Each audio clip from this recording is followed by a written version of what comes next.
rêve le plus profond je vis. Une femme des gros yeux comme les soleils, entourée de rayons que je ne l'ai qu'entrevis, par sa tête en foulard qui était en éveil. Sa bouche bougeait mais je ne pouvais pas écouter sa voix car elle parlait lentement.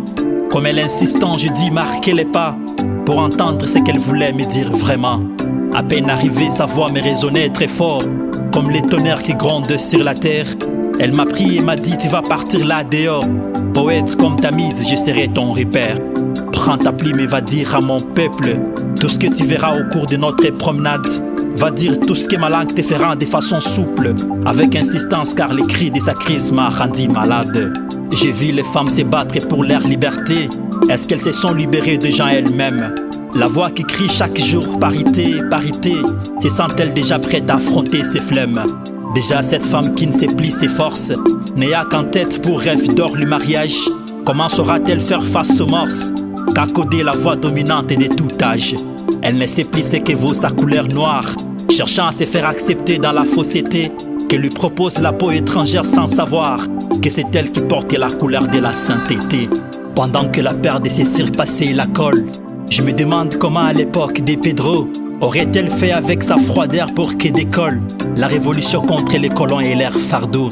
Ces fardeaux qui deviennent de plus en plus lourds, si lourds qu'elle voit certaines qui renoncent parce qu'épuisées de continuer les parcours pour sa liberté qu'elle ne veut même pas qu'on dénonce. Dénonce poète par ta plume qui ressemble à l'ébène. Ébène la couleur même de ton Afrique et de tes mers, les mers d'Afrique qui ont fait de la mer une belle scène. Une scène des lobes, des potiers, des pagnes et des mystères. Poète du Sahara, des Niragongo, du Nil et du fleuve Congo.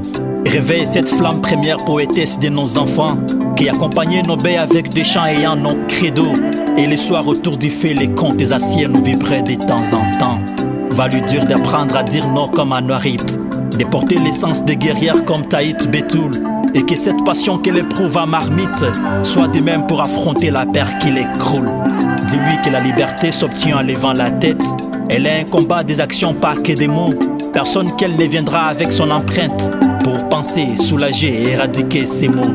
Tant que pour son respect elle n'est pas prête à être brûlée vive, l'égalité dont elle rêve chaque jour ne sera que de l'utopie.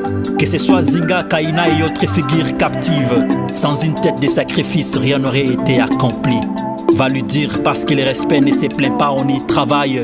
Elle doit cesser de se plaindre de sa faiblesse physique, sachant que dans sa faiblesse il y a une force à sauter des murailles, que rien ne la fasse complexer pour se faire sentir unique.